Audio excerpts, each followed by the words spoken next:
আসসালামু আলাইকুম রহমতুল্লাহ। আমাদের দেশের শিক্ষা ব্যবস্থার, বিশেষ করে প্রাথমিক শিক্ষা ব্যবস্থার এতটা বেহাল দশা যে সংখ্যাগরিষ্ঠ মুসলমানদের দেশে একজন ছেলে প্রাথমিক বিদ্যালয়ে 5 বছর পড়ার পরও একটা পৃষ্ঠা কোরআন শুদ্ধ করে পড়ার তার তৌফিক হয় না। আপনারা জানেন রমাদানুল মুবারকে আমাদের প্রাথমিক স্কুল যেগুলো আছে সেগুলো বন্ধ আছে। আমি বাংলাদেশের সকল অভিভাবকদের কাছে অনুরোধ করব, ইসলাম বিদ্বেষী শক্তিরা চায় আমাদের পরবর্তী প্রজন্ম যারা বাংলাদেশে আসছে তারা যেন কোরআনের আলো থেকে, কোরআনের শিক্ষা থেকে বঞ্চিত হয়। আর কোরআনের আলো দ্বারা, কোরআনের শিক্ষা দ্বারা যার হৃদয় আলোকিত না হবে তার দ্বারা জান্নাতের পথের সন্ধান লাভ করা অনেক কঠিন, সম্ভব না। যেহেতু রমাদানুল মুবারক আমাদের দোরগোড়ায়, আর আমাদের বাংলাদেশে অসংখ্য জায়গায় এমন সিস্টেম আছে যে শুধু রমাদানুল মুবারকে, রমাদান কেন্দ্রিক অনেক মসজিদে, অনেক মাদ্রাসায় কোরআন শিক্ষা কেন্দ্র চালু হয়। আপনার নিকটস্থ মাদ্রাসায় বা মসজিদে রমাদানে যদি কোরআন শিক্ষা প্রশিক্ষণ কেন্দ্রের, আপনার নিকটস্থ মাদ্রাসা বা মসজিদে যদি কোরআন শিক্ষা প্রশিক্ষণ কার্যক্রম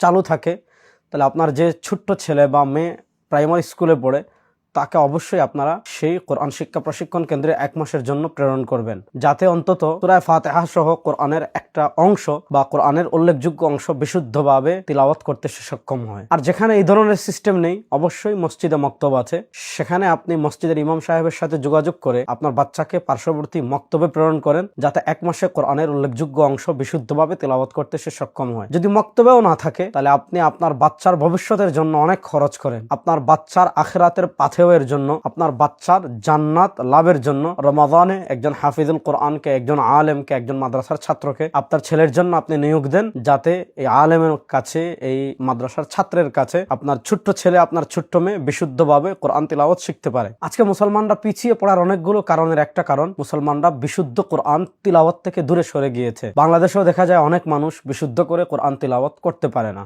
তাই আসলে এই রমাদানকে আমরা কাজে লাগাই, আমাদের পরবর্তী প্রজন্মকে বিশুদ্ধ কোরআন তেলাওয়াত শেখানোর ব্যাপারে আমরা সকলেই যত্নবান হই। আসসালামু আলাইকুম রহমতুল্লাহ।